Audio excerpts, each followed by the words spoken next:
Hey, what's going on, you guys? Jordan over here at the Movie Den. I hope you guys are doing well.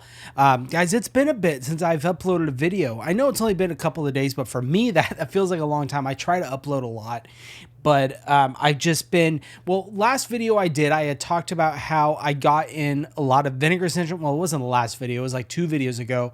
Anyways, I said my next video, what I want to do is watch all the Vinegar Syndrome titles that I had picked up from the latest Vinegar Syndrome haul and kind of do a batch review of all the movies. It's been taking a lot longer than I anticipated, personal stuff going on.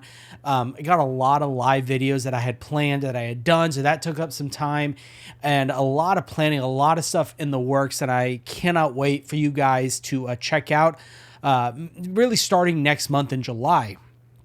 But that's kind of what's taking me so long to get through all these Vinegar Syndrome movies. And to be honest, I haven't even gotten through all of them. I still need to finish Jade, and I need to watch Destroy All Neighbors. Then I would have watched all my Vinegar Syndrome pickups.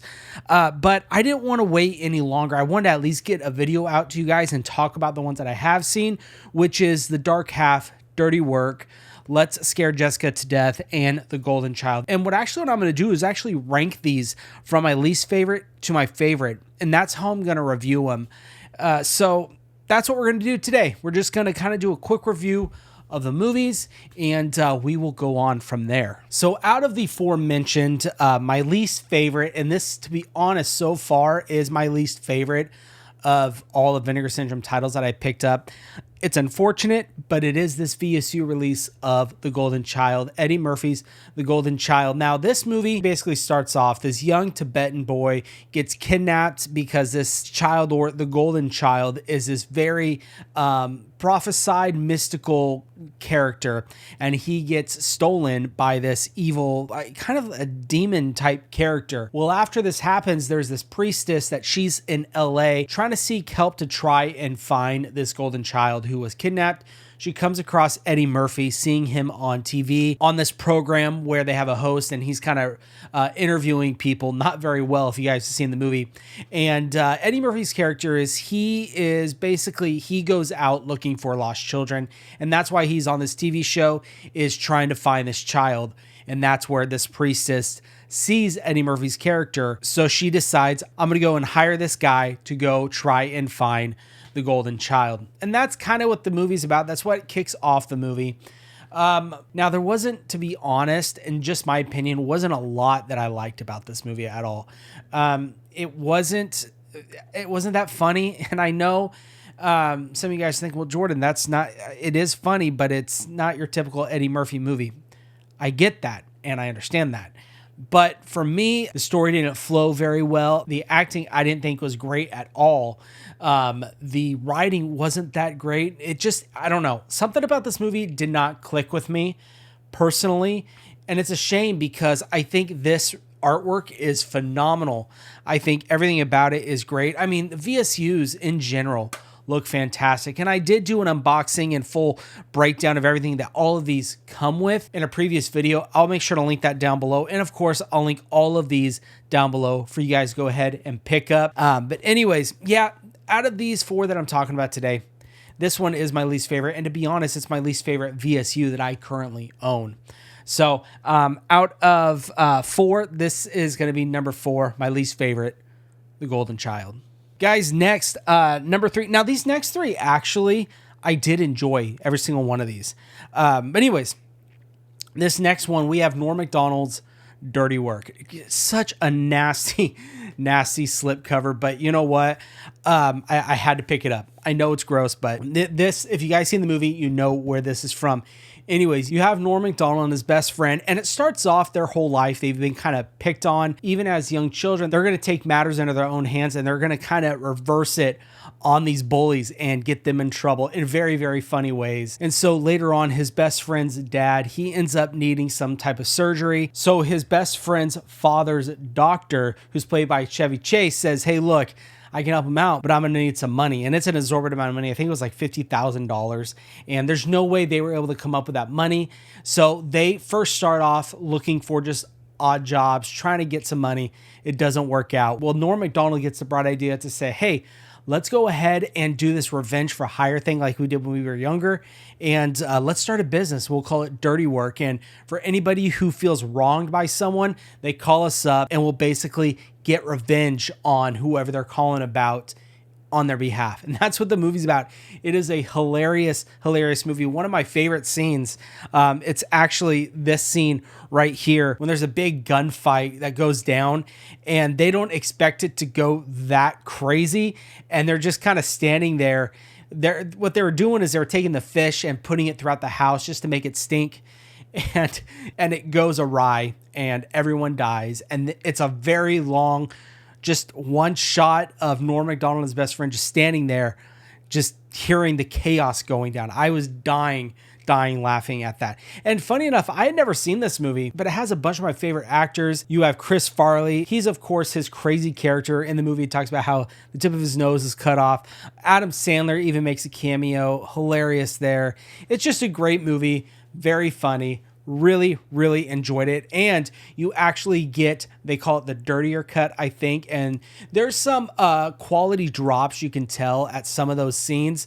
Vinegar Syndrome did what they could with those scenes, but it was still an excellent, excellent release. It looked great. Highly recommend picking this one up, guys. If you enjoy that kind of era of like SNL, you guys will love this movie. We've got Dirty Work. So that was basically out of the four, my third favorite. This one right here, this one I had a hard time between the two. This one almost made it to my favorite, but the last one I'm going to be talking about just edges it out just a little bit. But this next one, we have got George A. Romero's The Dark Half. This was originally a Stephen King novel, and then of course it was adapted into film with George A. Romero directing it. This was a phenomenal movie. You have Thaddeus in the movie, or Thad, and he's a writer, and he writes these thriller novels. But the catch is, it's not him writing it; it's his dark half, George Stark, who's actually writing these novels. So Thad kind of lives behind this George Stark character. George Stark is a character that everyone knows the name, and Thad is just kind of the guy behind the scenes. No one really knows him. Well, someone finds out that Thaddeus is George Stark and threatens to blackmail him and come forward. So Thad, what he decides is, you know what, I'm going to beat him to the punch and I'm going to go public with it. And so it's exactly what he does. They do this kind of whole ceremonial thing where they get a fake headstone that says George Stark. They do a whole photo op and kind of showcasing to the world like, hey, look, I am George Stark. The George Stark character is gone. So that's who I am. I am George Stark. Well, while that's going on, murders start occurring, and a young Michael Rooker, of all people, a small town sheriff, kind of starts heading the case and figuring out what is going on. And what he begins to find out is all these murders that are taking place are very, very similar to these George Stark books. Now, what I really love about this is, one, amazing acting, amazing visuals. And what they really did a good job with this is, I didn't know the story, and they do show the George Stark character very early on, earlier than I would have thought, and it's not played by the character who plays Thad. So you kind of wrestle with the idea, okay, is this really Thad doing all this, or is this George Stark character actually someone else that is doing all these murders? And in a way, it is someone else. It's what you guys just have to see the movie. But guys, I'm telling you, pick this up. I mean, such a great release from Vinegar Syndrome. I'm so glad they went ahead and did this one. Love this George A. Romero film. It's definitely up there with my favorites. So anyways, there you go, The Dark Half. And last but not least, we have a film by John D. Hancock. This one was my favorite that I picked up, and I haven't heard a lot of people talking about this, to be honest with you. I believe this came out in 1971, but we have Let's Scare Jessica to Death. And guys, look at this. Isn't that cool? That all pink coloring. I mean, it goes throughout the whole release. So this movie follows Jessica. She just gets out of a mental asylum, and her husband and their best friend decide to move into this countryside house with a farm and everything. So when they show up and they actually get into the house, they actually find there's a squatter living there. And she had talked about, hey, you know, I was looking for a place to stay. I didn't think anyone lived here. And so I decided to kind of make myself at home. Ironically, in a weird, I don't think anyone would decide to do this, they befriend her and they ask her to stay. And they all become friends. Well, while Jessica is living there, she's starting to hear voices and she's starting to see things that just don't add up. What they do a really good job in this movie is Jessica kind of narrates to herself throughout the film. And what this film does a really good job of is, yes, she just got out of this mental asylum. So you don't know if everything that's going on is real or is it all in her head. You do find out that some stuff did happen at this house hundreds of years ago where this woman had died, who might be a vampire, might not be. So you have that going on. And then the ending is just ridiculous. I mean, not ridiculous as in dumb, but ridiculous as it just gets kind of wild. And I love the ending of this movie. And it never really answers the question, was it all real or was it in Jessica's head? Guys, I highly recommend this movie. You guys need to pick this movie up. It's such a great film. I don't know why people aren't talking about it. I don't know. Maybe I'm the lone wolf out there that really likes this movie and no one else likes it. I don't know. I really, really enjoyed it. It was such a great film. Please check it out if you guys haven't. Let's scare Jessica to death. And guys, those are the 4 films that I did want to review from my latest Vinegar Syndrome haul. I know they weren't crazy in-depth reviews like I usually do. These are just kind of quick, off-the-cuff reviews of these 4 movies. Now, I do still have Jade and I do still have Destroy All Neighbors. I don't know if I'm going to review those. I'm going to watch them, and if I feel they are worthy of a review, of course, you know, I definitely will. But guys, that's going to be the end of the video. I hope you guys enjoyed it.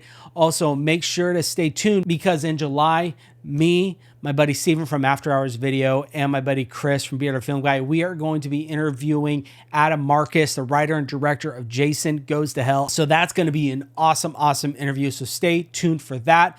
I'll link all the information for that down below and where you can pick these titles up for yourself if you guys would like to. But guys, like I said, that is going to be the end of the video. I hope you all enjoyed it. And of course, you guys take care.